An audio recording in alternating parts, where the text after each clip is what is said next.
Djokovic, the sports press is saying that you got the perfect draw in the U.S. Open, that you don't have to face potentially Roger Federer or Andy Murray until the final.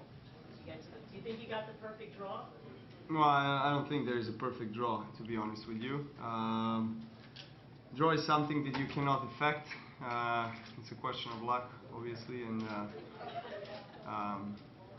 you know, there's 128 players here who have plenty of motivation to perform their best in the Grand Slam, so the last major of the year, and I'm sure that they want to cause some upsets in the opening round. So I'm truly taking one step at a time, and you know, I had good and bad draws in the past, but as I said, it's something I cannot affect, so I'm not calculating or predicting anything. I'm just trying to focus on my game, which is the most important thing. Novak, you mentioned early round upsets, which hadn't happened to any Big Four for a long time until this last Wimbledon when Lucas Rosol beat Nadal in the second round. Do you think that sort of gave the guys outside the top, let's say 20 or so, a lot more belief that they actually can get one of you four guys in the early round? Do you think it'll change things at all in this tournament? For sure. I mean, that upset from Lucas Rosol on Wimbledon against Nadal, and plenty of more examples from you know, a bit lower ranked players winning against you know, top players of the world, proves that tennis has improved. Tennis is a very competitive sport. Everybody's working very hard. I'm sure you all know that, and you know, just the difference, I guess, between the top players and the rest is that ability to understand the pressure and accept the challenge and know what to play in the right moments. But other than that, there is not much difference. I mean, there are fantastic players nowadays on the tour who can play equally well as the top guys. Do you think there's been some belief lacking in the rest of the ATP field before this? Belief in what sense? In that they could actually beat one of you four guys. Well, I think there's many players that can make upsets, especially, you know, the ones who are top 20. I mean, but you had an example, and you just said about it. I mean, Rosol beat Nadal, and he was back in Wimbledon. It was maybe 90, 100, maybe over 100 in the world. So on the given day, you know, everything goes your way. Obviously, when you're playing best of 5 and you're playing on the Grand Slam, it's more difficult because, you know, you have to play consistently well throughout the whole match. But it can happen. I mean, anything is possible.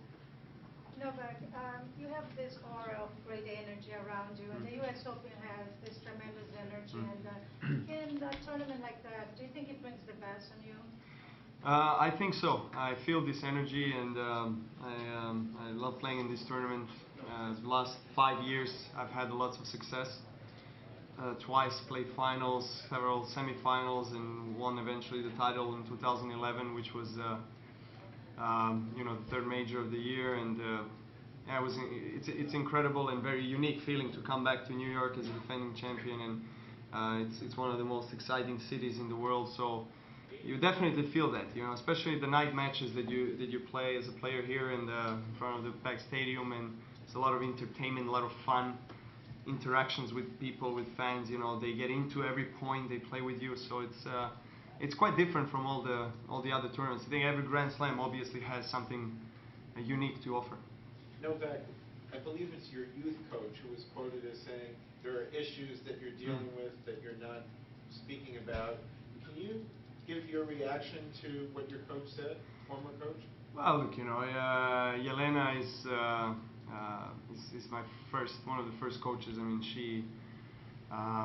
she taught me all the basic stuff about tennis, and she helped me a lot in my life, and she knows me well. We haven't seen each other so often in the last 5-6 years, but we are still in touch, and it was a great feeling to share our dream. I can say ours because it was her dream also to win a Wimbledon trophy and to be out there with her. And I mean, everybody has an opinion. I mean, I'm sure she didn't mean any harm, and you know, everybody can observe the situation around me or around you know, the regular person on different kind of ways. So you know, I'm not going to say anything about that, you know, because everybody has problems. I'm sure that you all agree, and my problems are much smaller than an average person's problems, so I cannot complain about my life.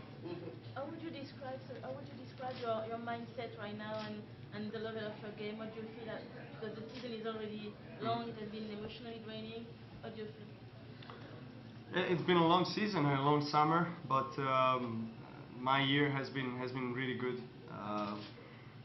It's hard to compare, obviously, with 2011, even though I've got that question asked many times this year, and what has changed from 2011. But I actually try to always look from a positive side. I actually do feel physically stronger and better prepared than I did last year.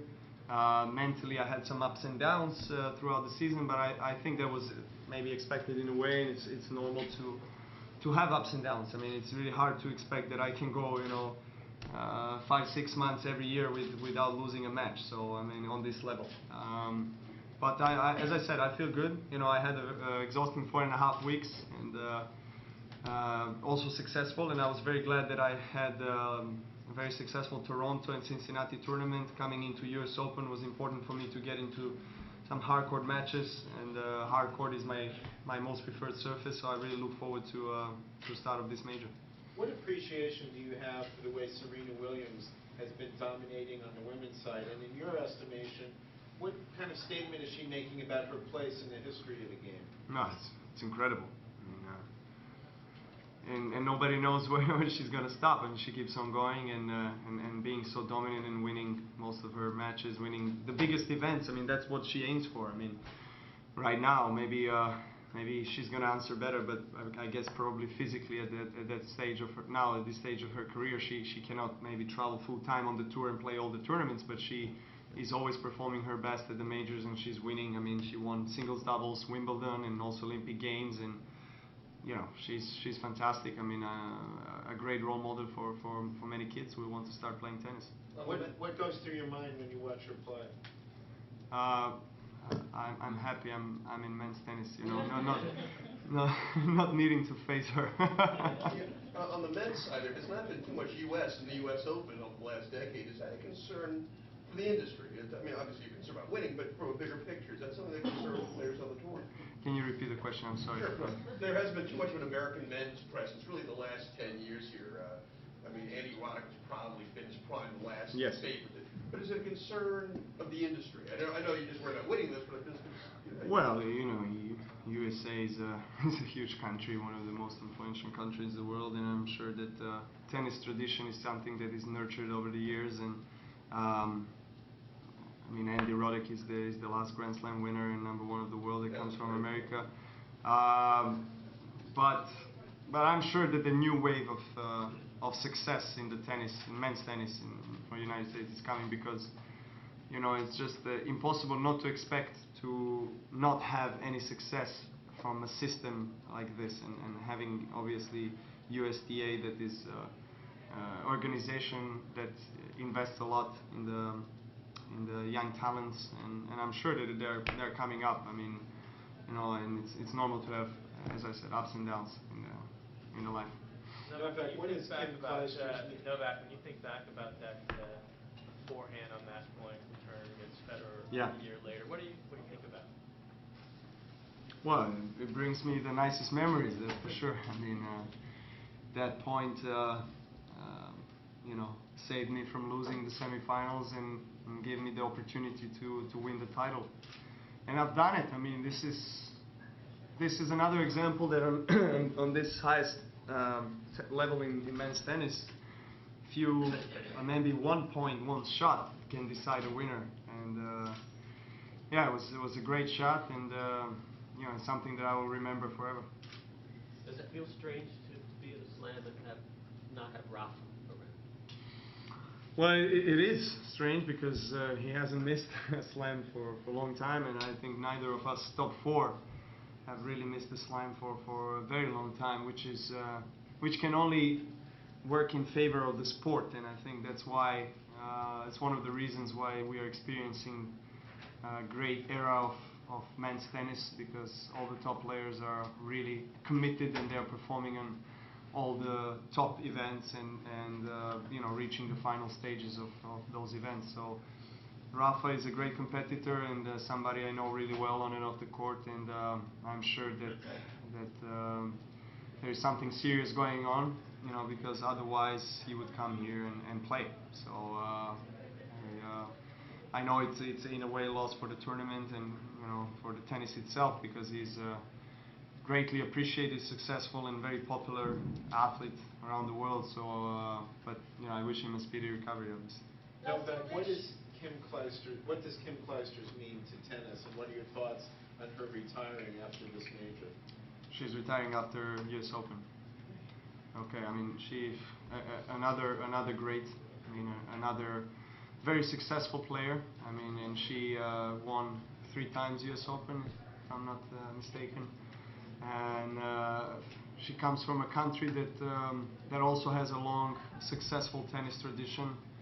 Her, Justine Henin, obviously, you know, driving Belgium into the top of the tennis world. So she's going to be missed. That's for sure. You know, she's very popular around here, especially in States where she had a lot of success, and hopefully she can make a great last US Open. Novak, when you first emerged, got to the top of the game, there were 2 Serbian women, Ana Ivanovic and Jelena Jankovic, along with you making that rise, and now Jankovic is out of the top 30, and Ivanovic hasn't made a Grand Slam quarterfinal, I think, since she won the French Open. What do you think each of them needs to do to get back to where they were? Well, the bottom line is that this is a mental game in the end, you know. As I said before, everybody is practicing really hard, both men's and women's, and you know, the tennis world has changed so much. I mean, since I've started playing professionally, it's much more professional, much more challenging for all the players to be at the top and to win Grand Slams. And there's a lot of competition out there. So I think in the end, mentally, they need to overcome, you know, the pressure, the issues, and start believing on the court that they can actually do it, because Jankovic was #1 of the world, Ivanovic too, she won a Grand Slam, so that means they have the quality and ability to do so, and I sincerely hope they will, again. Novak, sorry, I have to bring up the unfortunate subject due to ongoing stories of the last couple of days. I mean, not just only the Lance Armstrong story, but for example, a well-known journalist accused Derek Jeter in a live TV show. So a lot of issue, lots of rumor in the last couple of weeks, months, you know, doping, drug. I think the shocking word is waiting for an answer. The sporting crisis. A lot of people, you know, the kids lost the heroes, the role models probably. You are the excellent ambassador of the sport. What is your reaction of this, the sporting crisis, and what is your personal opinion about these things? Well, obviously, when I heard that story and many others, I'm disappointed as an athlete, you know, because I know how much it takes to, you know, to get to where we are, you know, on the top of our own sport. How much sacrifice, commitment, dedication, hard work. So, you know, I'm not really trying to make a, you know, statement here of whose fault is it or not. You know, I leave that to authorities and obviously the authorized organizations to claim who is positive or not. But in the end, we are all seeking to have pure sport, you know, in every sense of that word. So I'm happy that in tennis we do not have that many cases, and we are trying to keep that going, you know, to keep the tradition and to protect the integrity of the sport. Obviously, that's something that sends a strong message about our sport also to young kids that you mentioned, you know, because they look up for heroes and they look for role models that are going to motivate them to become professionals. Okay, thank you very much. Thank you. Can you do the audience outside? I'm sorry.